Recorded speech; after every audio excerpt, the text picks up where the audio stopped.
Bonjour à tous, une pastille de philosophie consacrée aujourd'hui à l'une des clés du bonheur, à savoir le présent. Vivre au présent, vivre le présent ou vivre l'instant présent est souvent considéré à juste titre comme l'une des clés pour accéder au bonheur. Alors petite précision sur les circonstances de cette pastille de philo, je me trouve devant la baie de La Rochelle. Pour celles et ceux qui connaissent, je me trouve sur la promenade qui mène à la plage de Chef de Baie et vous aurez peut-être l'occasion de voir quelques voiles blanches de voiliers qui circulent derrière moi. C'est vraiment un lieu très agréable et on bénéficie d'un soleil de fin d'après-midi qui est tout à fait opportun pour faire cette pastille de philo. Alors vivre le présent ou vivre l'instant présent, c'est une exigence évidemment qui ne date pas du monde contemporain. On a notamment deux expressions qui nous viennent de l'Antiquité latine et qui expriment cette exigence ou cette prescription de vivre l'instant présent, de ne pas laisser échapper notre vie qui est toujours au présent et de ne pas se projeter vers les choses qui sont plus loin, trop loin peut-être, dans l'espace et le temps, quitte à perdre le sel de la vie, à savoir le fait de profiter, le fait de jouir des moments qui sont vécus toujours au présent. Alors, deux expressions latines, effectivement, expriment de façon emblématique cette exigence. On a le célèbre « ici et maintenant ».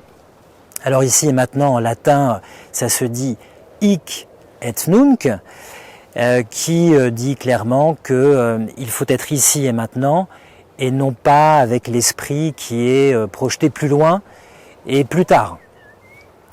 La deuxième expression latine est sans doute encore plus célèbre.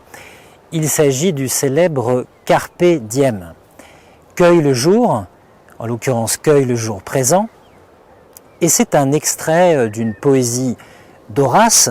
Horace était un poète latin du 1er siècle avant Jésus-Christ. Il est né en 68 avant Jésus-Christ ou 65 avant Jésus-Christ. Il est mort en l'an 8 avant Jésus-Christ. À vérifier parce que je dis les dates de mémoire, je pense que c'est ça. En tout cas, 1er siècle avant Jésus-Christ. Horace était un ami d'un autre grand poète qui était Virgile. C'est vrai que ce 1er siècle avant Jésus-Christ est surtout la période d'Auguste, qui est le premier empereur de l'Empire romain, qui succède à la République et au potentat de Jules César. Cette période d'Auguste est assez florissante puisqu'elle a vu trois des plus grands poètes latins. Il y avait Horace, il y avait Virgile et il y avait aussi Ovide. Alors Horace, il est connu bien sûr pour son carpe diem, pour ses poésies en général, mais il est aussi connu pour son protecteur, puisque son protecteur était Mécène. Alors on a gardé en français le mot mécène pour parler de quelqu'un qui soutient les arts et les lettres, qui pourvoit aux nécessités de la vie d'une artiste ou d'un artiste. Il faut savoir que Mécène était le confident, l'un des confidents de l'empereur Auguste. Il avait une place de choix au sein de l'Empire romain. Il a aidé Horace en l'introduisant dans certains cercles littéraires et dans certains cercles politiques. Il a favorisé son ascension au sein de la société romaine. Il a même offert notamment une villa à Horace, une villa qui permettait à Horace d'avoir une retraite campagnarde tout à fait délectable et en même temps des revenus substantiels.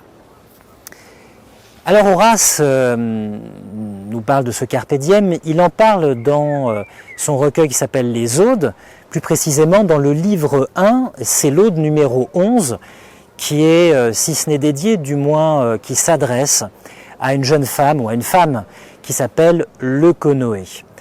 Alors je vous cite quelques extraits du poème, je vous les cite d'abord en latin, puis après je donne la traduction rapidement.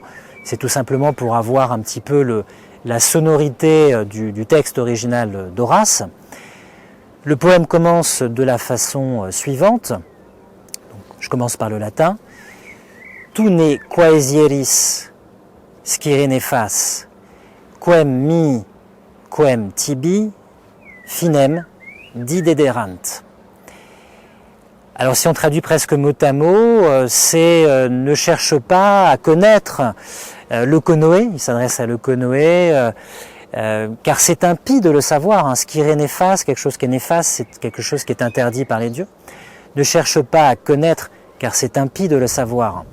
Quelle fin les dieux ont fixée pour moi et quelle fin les dieux ont fixée pour toi? Alors le poème se poursuit, je vous passe quelques passages du poème et j'en viens tout de suite à la fin où il y a le fameux Carpe diem. Dum loquimur, pendant que nous parlons. Fugerit inuida aetas, le temps jaloux s'est enfui. Carpe diem, cueille le jour présent. Quam minimum credula postero, en te fiant le moins possible à celui qui succède au suivant, c'est-à-dire au lendemain. Donc je redis la fin en français. Pendant que nous parlons, le temps jaloux a fui ou s'est enfui. Cueille le jour présent en te fiant le moins possible au lendemain. Et oui, parce que le lendemain est incertain, notre existence qui est celle du lendemain est incertaine. La seule chose certaine, c'est notre présence ici à nous-mêmes, au monde et à l'instant présent, qui est le moment à la fois de la discussion qu'il a avec cette femme et peut-être de la jouissance érotique ou amoureuse ou sentimentale qu'il peut entretenir avec elle. Donc voilà pour ces deux expressions latines, ici et maintenant, hein, hic et nun, qui est carpe diem, cueille le jour présent. Alors, le fait de vivre au présent, ça n'est pas évident, on va le voir tout de suite. Il y a plusieurs disciplines qui peuvent nous aider à nous ancrer dans le présent, à rester au présent, dans les vicissitudes de l'existence, dans les occupations de la vie, dans les choses à organiser, qui nous empêchent souvent de profiter du moment présent et de revenir à nous-mêmes.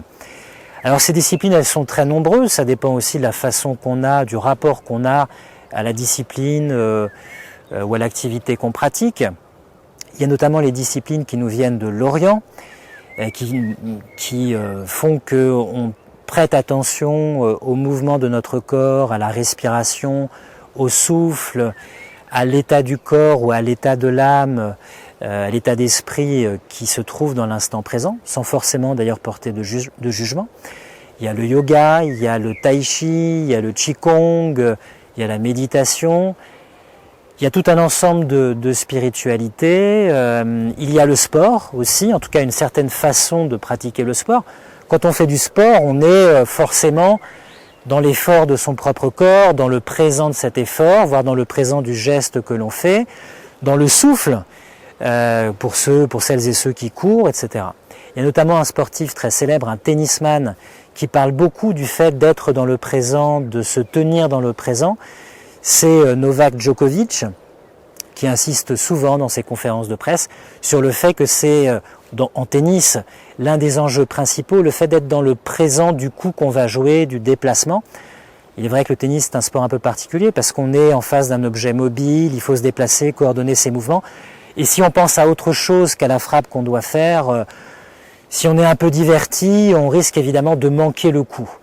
Il y a d'autres grands joueurs qui avaient parlé de cette nécessité. Je crois me souvenir que dans les années 90, il y avait un grand tennisman qui était Sergi Bruguera, qui avait gagné Roland-Garros à 2 reprises. Et je crois que c'est lui ou son père qui avait dit que l'essentiel en tennis, c'était pas de penser au point suivant, c'était au sein du point qu'on jouait de penser à la frappe, à chaque frappe, l'une après l'autre, à chaque coup. Donc voilà, il y a tout un ensemble de disciplines, il y a tout un rapport à la vie qui peut faire qu'on revient à soi-même, qu'on est dans le présent. Alors je vais évoquer un texte emblématique qui nous parle du présent et de la difficulté, voire de l'impossibilité. En tout cas, vous allez voir que l'auteur pense qu'il y a une impossibilité d'être dans le présent. C'est un texte qui est tiré du recueil qui s'appelle Les Pensées de Blaise Pascal. Donc c'est un texte de Pascal. Alors on va le voir, Pascal a une pensée radicale, une pensée qui peut sembler désespérée, avec laquelle je ne suis pas totalement en phase, à laquelle je n'adhère pas totalement. Mais la pensée de Pascal, ses intuitions, son constat sur l'existence humaine sont très intéressants, sont très profonds. Et son texte est emblématique, il est très célèbre, il est bon à connaître, même si on ne partage pas jusqu'au bout ses conclusions. Évidemment, je ne les partage pas, puisque je viens de citer tout un ensemble de disciplines qui consistent à faire qu'on est ancré dans le présent, alors que Pascal, tire presque une conclusion sans appel sur le fait que les êtres humains manquent toujours le présent de leur propre vie ou de leur propre existence. Alors donc un texte tiré des pensées de Pascal. Les pensées, c'est un recueil posthume qui est apparu en 1669-1670. Il ne porte pas le titre qu'avait voulu Pascal. Pascal avait pensé rédiger une grande apologie de la religion chrétienne. Il était chrétien, c'est un fervent chrétien, c'était plus précisément un janséniste. Il adhérait aux thèses de Jansénus.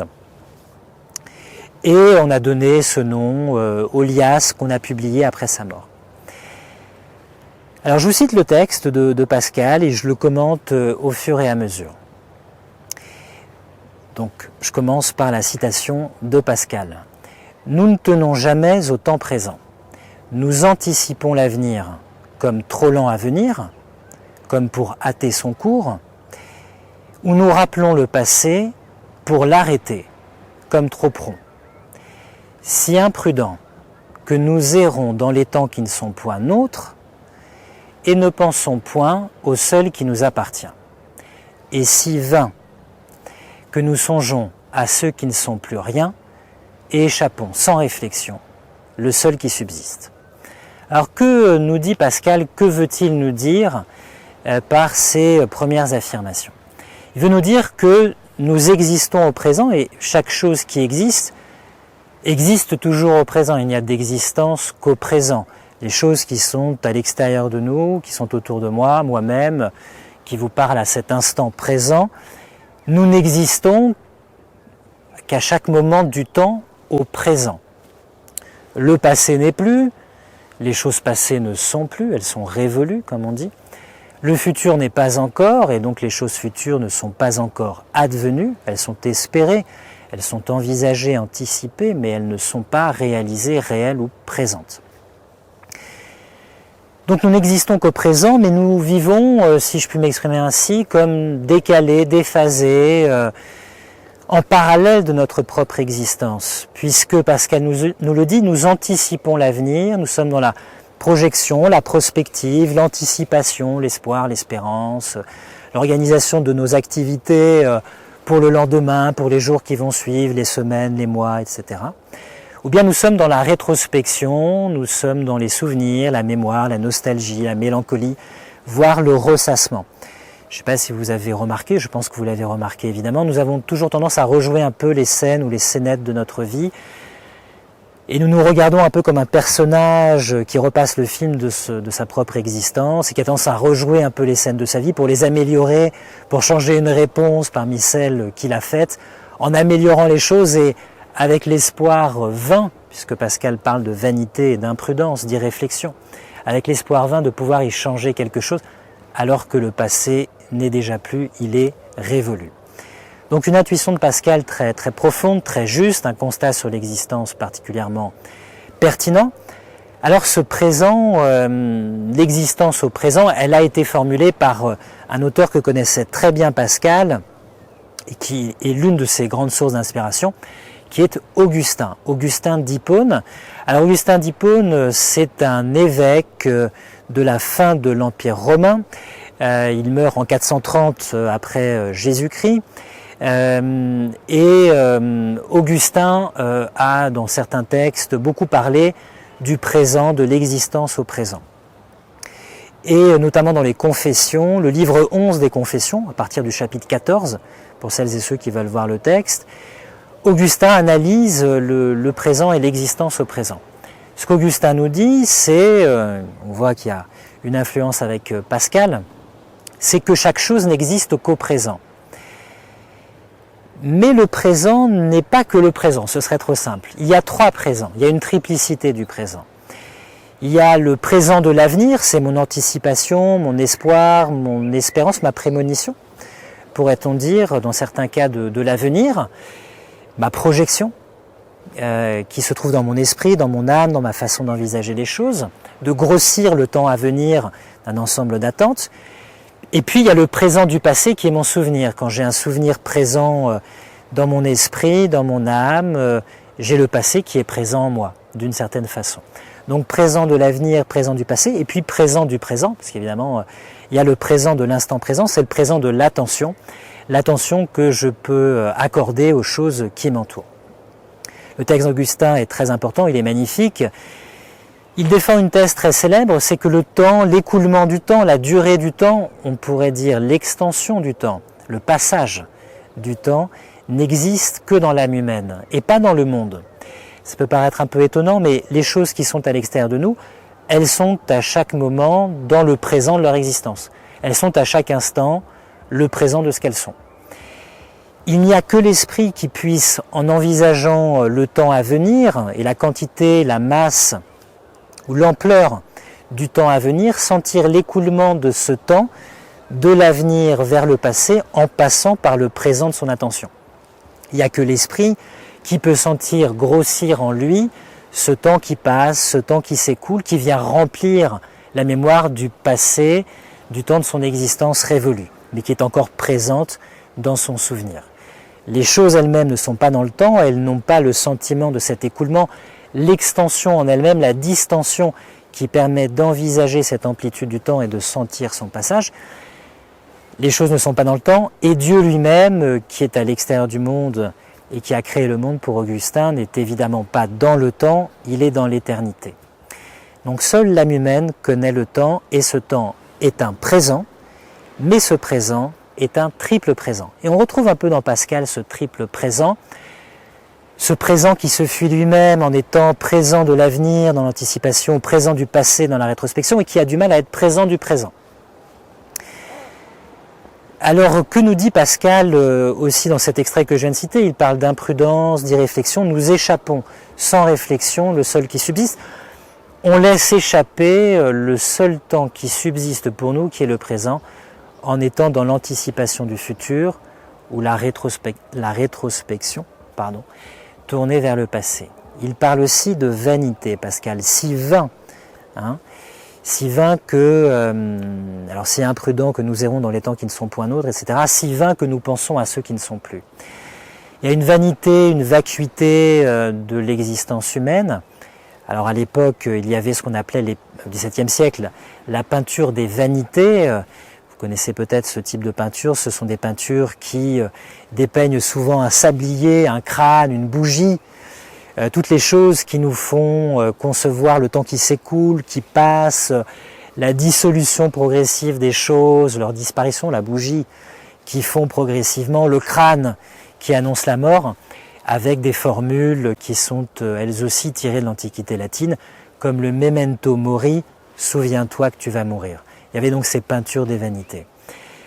Alors cette vanité, on la trouve exprimée aussi dans un texte que évidemment Pascal connaissait, qui est un texte tiré de la Bible, en l'occurrence le texte de l'Ecclésiaste. L'Ecclésiaste dit « Vanité des vanités, tout n'est que vanité et poursuite du vent ». Alors dans la Vulgate latine, c'est « vanitas vanitatum omnia vanitas ». Donc cette vanité de l'existence humaine. Ça commence cruellement. Alors Pascal poursuit ce célèbre texte en donnant les raisons, en tout cas quelques raisons, qui expliquent que nous nous fuyons nous-mêmes et que nous échappons, comme il le dit, sans réflexion, le seul temps qui existe pour nous. Donc je reprends le texte de Pascal, il fournit une explication de cette attitude. C'est que d'ordinaire, donc je cite, c'est que d'ordinaire le présent nous blesse, nous le cachons à notre vue. Nous le cachons à notre vue. Donc ce qu'il nous dit, c'est que nous cachons ce temps qui nous blesse. Puis il enchaîne en disant, nous tâchons de le soutenir par l'avenir. Et nous pensons à disposer des choses qui ne sont pas en notre puissance pour un temps où nous n'avons aucune assurance d'arriver. Alors que nous dit Pascal dans cet extrait qui était un peu haché, je prie de m'excuser, j'ai omis, j'ai fait une ellipse d'un membre de phrase de Pascal. Ce qu'il nous dit, c'est que le présent nous afflige. Alors pour le comprendre, il faut se référer aux thèses de Pascal. Il y a notamment 3 thèses qui peuvent expliquer cette affirmation un peu un peu laconique, un peu étrange, étonnante de Pascal. Première thèse, c'est qu'il faut se souvenir que Pascal est chrétien et selon la doctrine chrétienne, nous vivons avec une nature déchue, une nature corrompue par le péché originel. Depuis le péché originel, comment dirais-je, nous sommes déchus. Nous sommes déchus de notre nature première et nous avons conservé dans notre nature l'idée d'un paradis originel, l'idée d'une félicité, d'un bonheur qui est l'empreinte de ce premier moment pour nous, ce premier moment de l'existence humaine qui était une existence adamique, qui était dans le jardin d'Éden, qui était l'existence d'Adam et Ève. Et donc nous portons en nous, nous qui avons une nature déchue, la trace, la mémoire, l'empreinte de cette félicité, ce bonheur qui était ceux du jardin d'Éden. Et évidemment, nous, ayant cette idée en nous, nous jugeons toujours les bonheurs les satisfactions, les plaisirs, les contentements, les agréments que nous pouvons éprouver dans l'existence à l'aune de ce bonheur qui est impossible pour nous, puisque notre nature est déchue. Et donc on est toujours dans une insatisfaction de ce que la vie peut nous offrir. Ça, c'est la première thèse qui explique le fait que la vue du présent nous blesse. La deuxième thèse, c'est que, mais elle est corollaire de la première, c'est que nous avons une nature mortelle, nous sommes condamnés à mourir. Pour celles et ceux qui ne croient pas en Dieu ou qui n'envisagent la vie humaine que dans le cercle qui va de la naissance à la mort, ils sont dans une situation que Pascal qualifie de misère, de misérable, misère métaphysique et morale, misère de l'homme sans Dieu, comme disait Pascal. Pourquoi ? Parce que si nous n'en restons qu'à la vie humaine, dans le cercle qui va de la naissance à la mort, nous sommes voués à l'anéantissement si nous n'avons pas la croyance ou l'espoir d'un salut ou d'une grâce que Dieu pourrait nous faire, qui est de nous sauver. Donc nous sommes voués à l'annihilation, l'anéantissement, quel que soit le pouvoir que nous ayons. Donc nous sommes hantés par cette mortalité et donc nous cherchons à fuir ce retour sur nous-mêmes de la façon dont on va voir tout de suite. Puis la troisième chose qui nous blesse, qui blesse notre amour-propre, qui blesse notre ego, dirions-nous aujourd'hui, qui blesse notre estime de nous-mêmes, qui nous met dans l'inconfort, c'est aussi une thèse qui est corollaire des deux précédentes.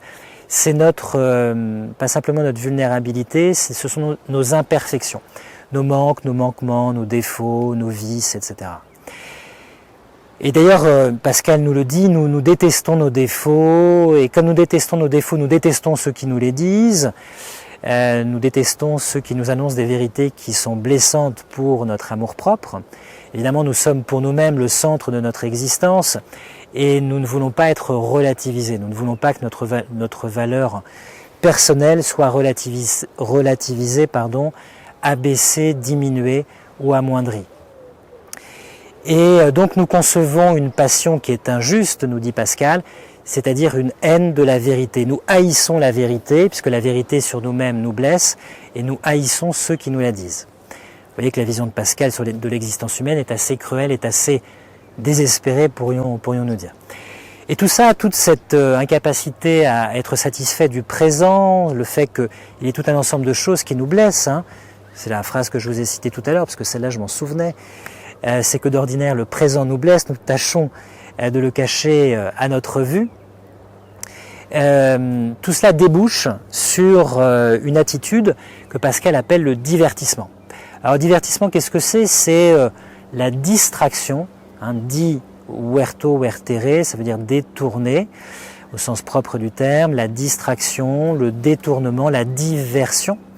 Pourrait-on dire, c'est le fait que nous nous fuyons nous-mêmes. Nous fuyons nous-mêmes, nous cherchons à occuper notre esprit, soit par la projection, soit par la rétrospection, et le plus souvent par la projection vers des objets de désir qui sont à prendre, qui sont à conquérir et qui nous mettent dans une attitude de poursuite, de conquête, etc. Quelle que soit cette conquête que l'on veut obtenir.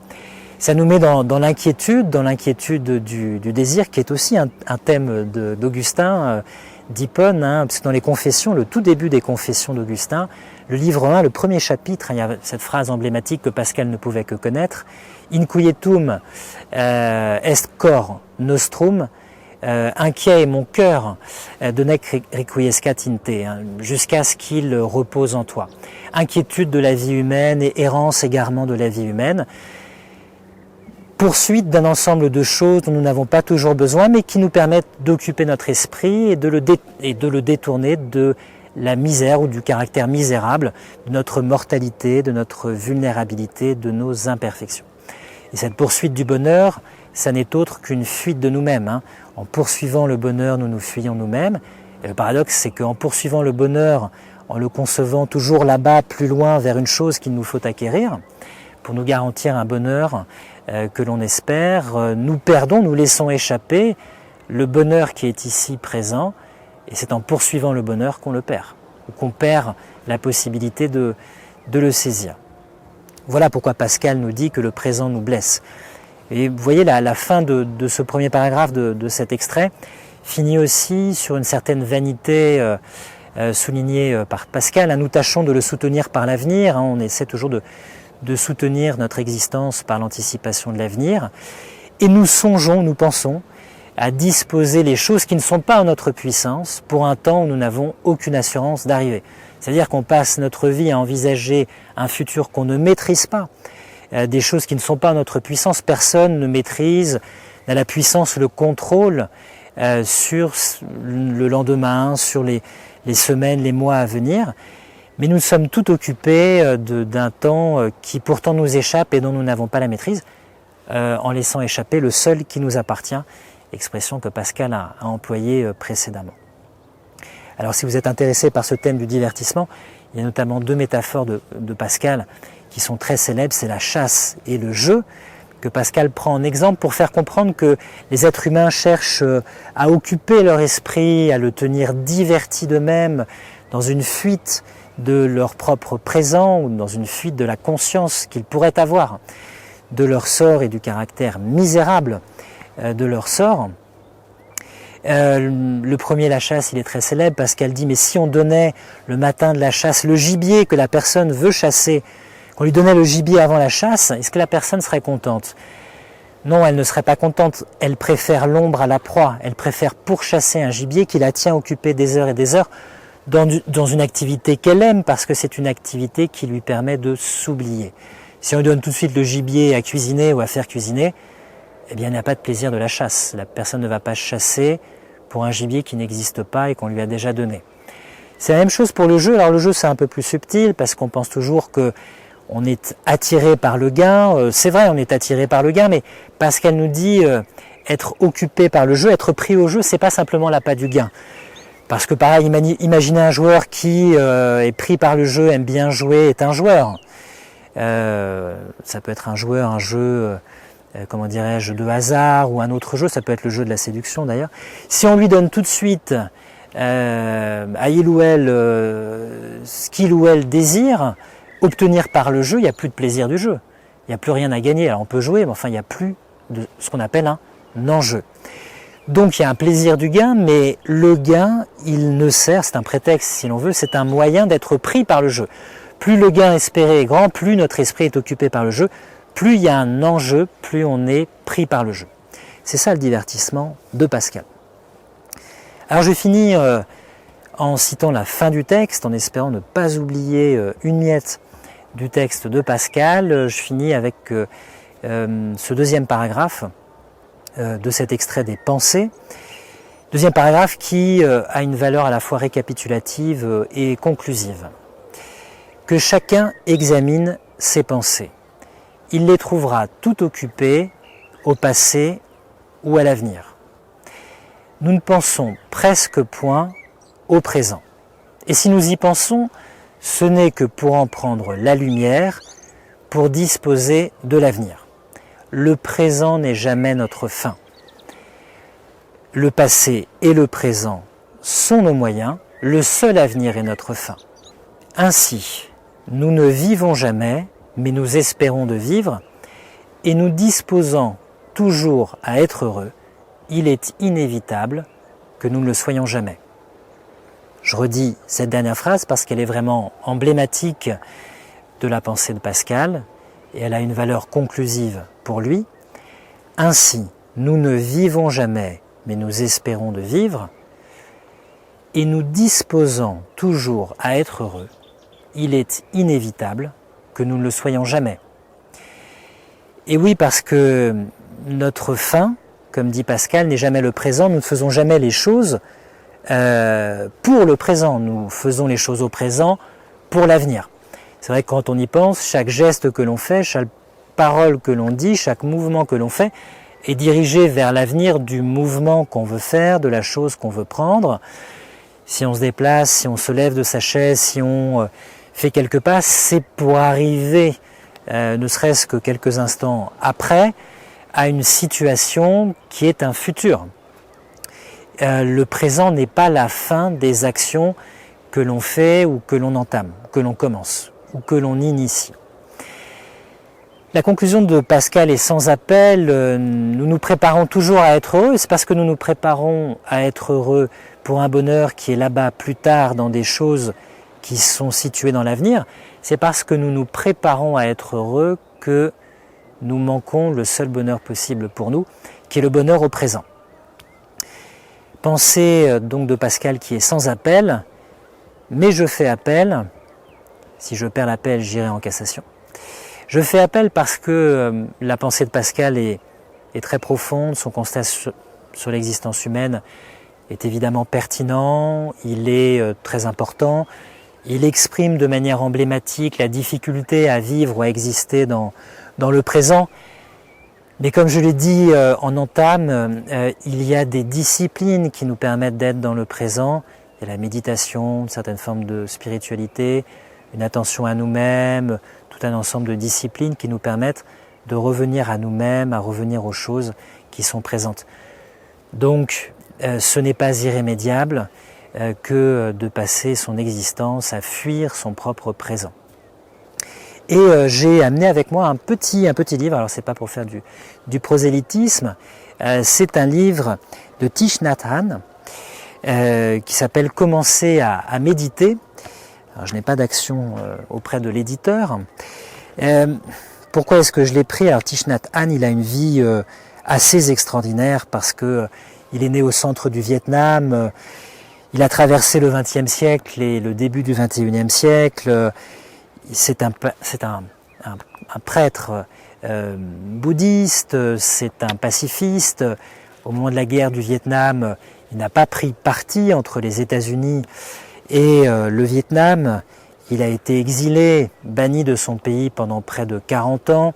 Il a été le délégataire, le représentant de, de la communauté pacifiste bouddhiste aux accords de Paris en 1969.